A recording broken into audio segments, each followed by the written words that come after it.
Hello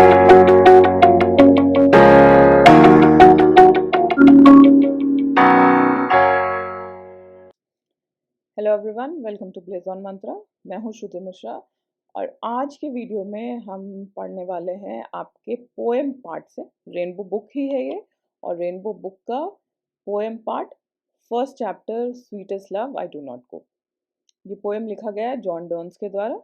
तो चलिए इस पोएम को हम कंप्लीटली डिटेल में समझते हैं।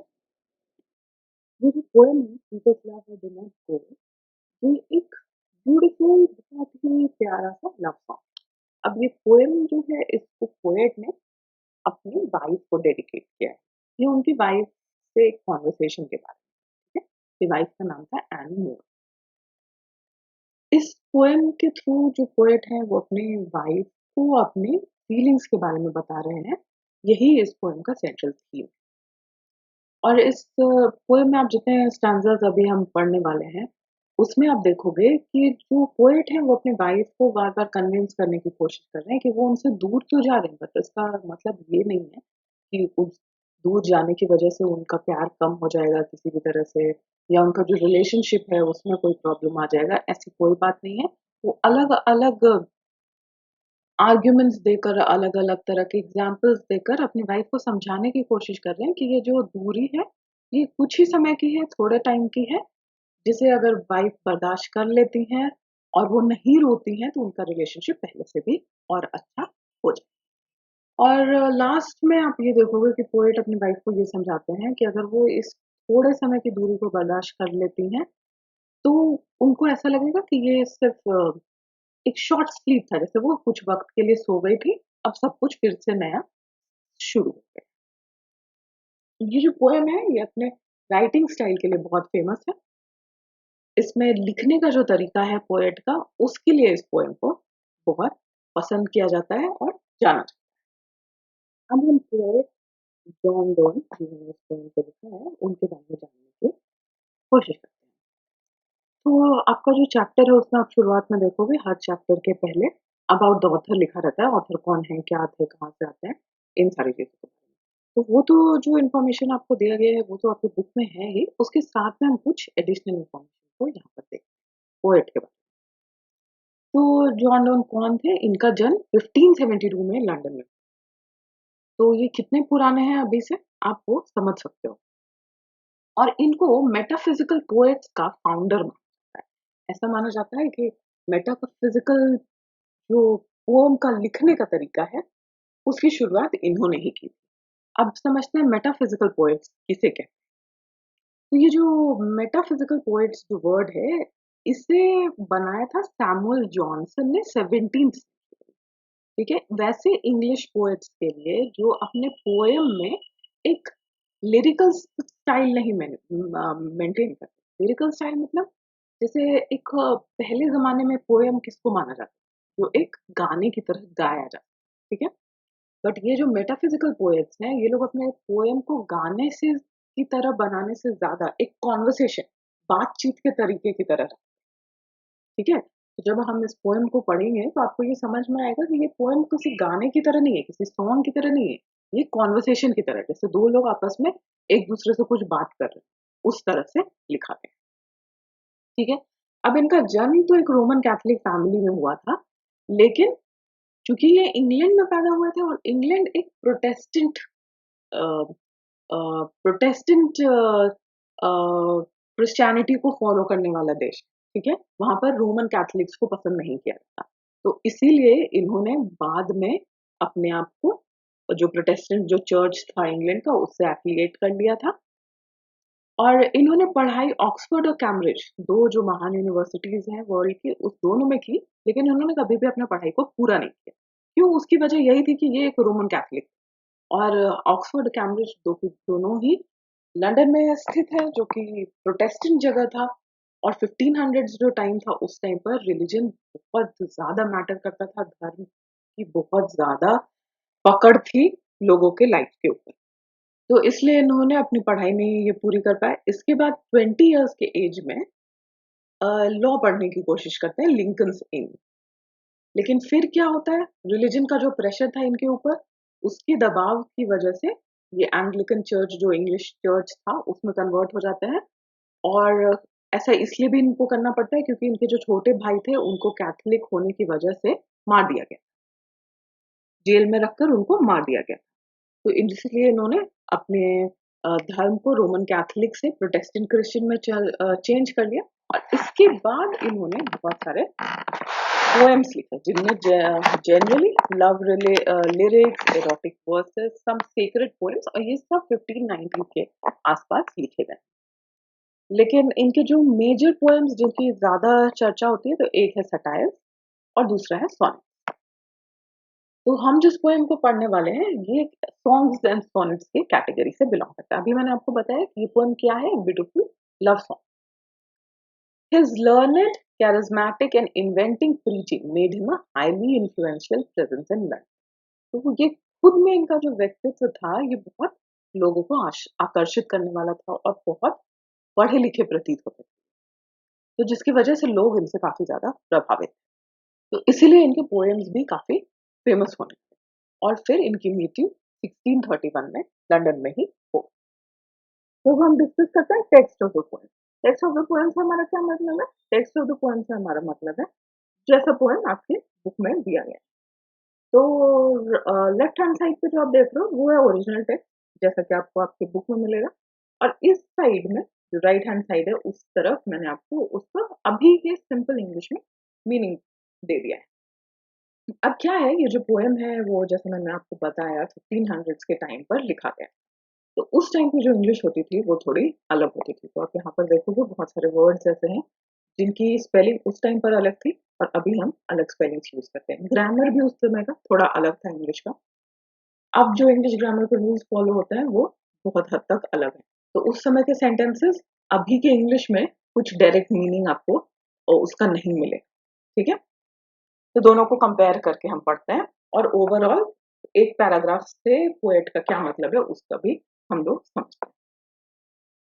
फर्स्ट सेंटेंस है sweetest love I do not go. Go की स्पेलिंग आप देखो यहाँ पर पुरानी इंग्लिश में GOE है, अभी के इंग्लिश में हम क्या यूज करते हैं? GO यूज करते हैं। तो ये जो पहला सेंटेंस है ये तो इजी है। पोएट कह रहे हैं sweetest love I do not गो, मेरे अपने प्यार को या अपनी वाइफ को एड्रेस करते हुए वो कहते हैं कि तुम बहुत स्वीट हो। जैसे आप किसी भी अपने प्यार करने वाले से या एक छोटे बच्चे से बात करते हो कि तुम बहुत स्वीट हो, तुम बहुत प्यारे हो, और ये मत समझो कि मैं जा रहा हूँ। For weariness of be, for weariness of be का मतलब है for being tired of you. तो तुम ये मत समझो कि मैं जा रहा हूँ क्योंकि मैं तुमसे परेशान हूँ। तो जैसा कि मैंने आपको पहले भी बताया कि ये पोएम तब लिखा गया है जब पोएट अपनी वाइफ को छोड़कर एक दूसरे देश जा रहे थे किसी काम के। Nor in the hope the world can show, third sentence का मतलब है इस होप में भी नहीं कि मुझे वर्ल्ड में कहीं पर कुछ और मिल जाएगा। क्या मिल जाएगा? A fitter love for me. A fitter love का मतलब है better love for myself. तो मेरे स्वीट हार्ट, जैसे आप आजकल हम बात करते हैं किसी से, आप ये मत समझो कि मैं आपसे बोर होकर, आपसे परेशान होकर मैं आपको छोड़कर जा रहा हूँ। मैं इस होप में नहीं जा रहा हूँ दूसरी जगह पर, दूसरे देश में, कि मुझे आपसे बेटर कोई चाहने वाला, प्यार करने वाला मिल जाए।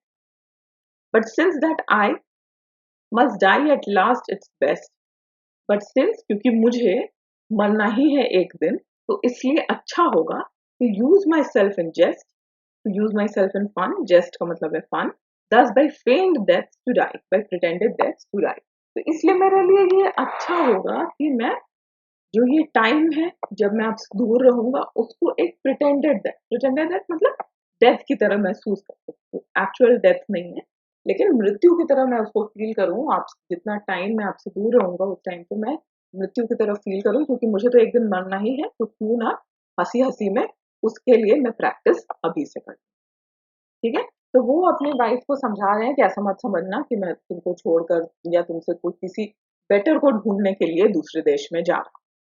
ऐसा कुछ भी नहीं है। तुमसे दूर रहना मुझे, मेरे लिए मृत्यु जैसा है, और मैं बस एक दिन तो मरना ही है, तो क्यों ना इस समय को हम लोग उसी मौत को प्रैक्टिस करने के लिए यूज करें। अब ये मीनिंग आपके लिए सिंपल हो गया होगा। अब ये पैराग्राफ मैंने आपके लिए लिख दिया है कि आप किसी भी एग्जाम में किस तरह से इस पूरे पैराग्राफ को एक्सप्लेन करोगे इंग्लिश। ठीक है, तो इसमें नया समझने वाला कुछ भी नहीं है, मैंने आपको जो अभी समझाया वही सारी चीजें यहाँ पर फुल फॉर्म सेंटेंसेस में लिखी हुई है। अब इस पैराग्राफ को शुरू करने के पहले एक बात जो आपको ध्यान में रखना है वो ये है कि हम जिस टाइम से इस पोएम को पढ़ रहे हैं उस टाइम पे यूरोप में ये माना जाता था कि जो पृथ्वी है वो सन के या सूर्य के चारों तरफ नहीं घूमती, बल्कि जो सूरज है वही पृथ्वी के चारों तरफ घूमता है, और तभी हम देखते हैं कि सुबह में सूर्योदय होता है और शाम को सूर्यास्त। ठीक है, तो अब उसी कनेक्शन में उसी को एक उपमा मानकर इस पैराग्राफ को लिखा गया। सेंटेंस कहता है yesternight the sun went है। इसका मतलब है yesterday night the sun went. Went मतलब चला गया, मतलब सूर्यास्त हो गया, सनसेट हो गया। And yet it is here today. And yet it is here today. Here today मतलब अभी भी सूर्योदय हो गया है, फिर से सन बाहर आ गया है। He had no desire nor sense. He का मतलब है यहाँ पर सन, और सन की कोई इच्छा नहीं होती, कोई सेंस नहीं। Nor half so short away. Nor half so short away मतलब उसका जो रास्ता है वो इतना छोटा भी नहीं है, क्योंकि उसे पूरा पूरे के पूरे पृथ्वी का चक्कर लगाकर वापस आना होता है हर सुबह। Then fear not me. Then do not fear for me. मेरे लिए आप चिंता मत करो। But believe that I shall make. But believe that I shall make या अंडरटेक, या मैं वापस आऊंगा। Speedier journey since I take. और मैं सन से भी ज्यादा स्पीड वाली जर्नी लूंगा, या मैं सन जैसे हर शाम को जाकर सुबह वापस आ जाता है उसी तरह से आप मानो कि मैं भी उससे भी ज्यादा तेजी से आपके पास वापस आ जाऊंगा। मोर विंग्स एंड स्पर्स देन।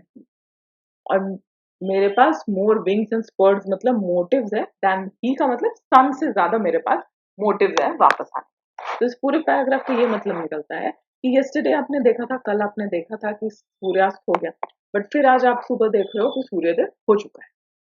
तो सन का तो कोई डिजायर भी नहीं है, कोई उसकी इच्छा नहीं है, उसका कोई गोल नहीं है, कोई मोटिव नहीं है, बट फिर भी वो हर सुबह वापस आता है।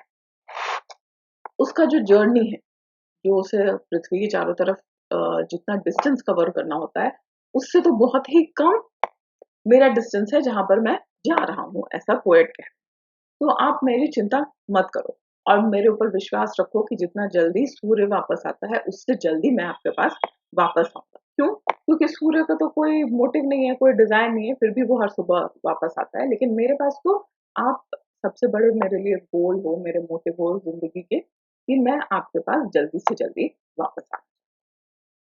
ठीक है, तो इस पैराग्राफ में पोएट यही बता रहे हैं, अपने प्यार को सूर्यास्त सूर्योदय से कंपेयर करके ये बता रहे हैं कि आप मेरे जाने को सिर्फ एक सूर्यास्त और सूर्योदय के बीच में जो समय होता है वैसा ही मानो, रात का जो अंधेरा होता है वैसा मानो, कि मैं जाऊंगा और फिर अगली सुबह वापस आ जाऊंगा। तो आप ये मत सोचो कि मैं आपको छोड़ के जा रहा हूँ या मैं हमेशा के लिए चला जाऊंगा।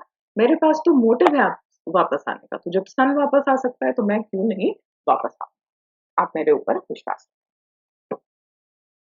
ये एक्सप्लेनेशन है पैराटिकल, जिस तरह से आपको लिखना चाहिए अपने एग्जाम पे। अब इस पैराग्राफ में जो पोएट है वो ह्यूमन बीइंग होने के, मैन होने की व्यवस्था के बारे में बात करते हैं। तो पोएट कहते हैं how feeble is man's power. Feeble का मतलब weak. Oh how weak is man's power that if good fortune fall. अगर आपकी किस्मत अच्छी हो, गुड फॉर्च्यून का मतलब खुशकिस्मती, तो आप किस्मत अगर अच्छी हो, अच्छी किस्मत जब आती है, can not add another hour. ये आवर का पुराना स्पेलिंग है। तो हम उसमें अपने टाइम को बढ़ा नहीं सकते, हम अपनी खुशी के टाइम को एक्सपैंड नहीं कर सकते हैं, बढ़ा नहीं सकते। Nor a lost hour recall. और ना ही हमने जो समय खो दिया हो उस खुशी के टाइम के बीच में उसको वापस बुला सकते। But come bad chance. But if bad luck comes. ठीक है, बुरा समय जब आता है, and we join it to our strength, तो उसे हम और ज्यादा बढ़ा देते हैं। And we teach it art and length. And simple meaning इसका, we teach it art and length and itself over us to advance. और हम क्या करते हैं, जब बुरा समय आता है, जब बुरा वक्त आता है या बदकिस्मती हमारे ऊपर आती है, तो हम उसमें इतने ज्यादा उलझ जाते हैं, इतने ज्यादा परेशान हो जाते हैं कि उससे बाहर निकलने की जगह पर हम उसको और ज्यादा बढ़ाते जाते हैं। और जितना हम अच्छे वक्त को एंजॉय नहीं कर पाते, उससे ज्यादा हम बुरे वक्त में फंसे हुए रहते हैं। तो ये मैन की व्यवस्था है या ह्यूमन बीइंग होने की व्यवस्था है कि आप अच्छे समय को ना वापस बुला सकते हो, ना उसमें आप समय को बढ़ा सकते हो। लेकिन जब बुरा समय आता है तो वो आपका पीछा नहीं छोड़ता और आप उससे बाहर भी नहीं निकल सकते हो। आप उसमें ही उलझ कर रह जाते हो। लास्ट सेंटेंस का ये मतलब है कि हम उसको अपने ऊपर हावी होने देते हैं। तो इस पैराग्राफ में पोएट ये भी कहना चाहते हैं कि मेरा जो जाना है, मैं जो आपको छोड़कर जा रहा हूँ, ये मेरी मजबूरी भी है। तो मैंने जितना समय आपके साथ बिताया है उसको तो मैं बढ़ा नहीं सकता, लेकिन अब मैं जब आपसे दूर रहूँगा तो मुझे बहुत बुरा फ़ील होगा, मैं बहुत दुखी रहूँगा और ये समय मैं कम भी नहीं कर सकता। ये पहला चीज़ का एनालिसिस और मीनिंग है। अब जब भी आपको इन सारी चीज़ों को अगर आप नोट डाउन करना चाहते हो तो बस आप इस वीडियो को पॉज़ करिए और इसको आप नोट डाउन कर सकते हो। अभी तक हमने इस पोएम के पैरा 3 तक समझा है और वहाँ तक पोएम को कंप्लीट किया है। अब पोएम के स्टैंजा 4 या पैरा 4 को हम इस वीडियो के नेक्स्ट पार्ट में समझने वाले हैं। तो आप इस वीडियो को जल्दी से लाइक, शेयर, सब्सक्राइब कीजिए और बेल आइकन भी दबाइए ताकि आपको जो करंट नोटिफिकेशंस हैं आने वाले वीडियोस के वो मिलते रहें। और इस वीडियो का जो सेकंड पार्ट है वो भी आपको स्क्रीन पर नीचे दिख रहा होगा। तो वहाँ पर क्लिक करके आप नेक्स्ट वीडियो पर जा सकते हैं। Thank you so much.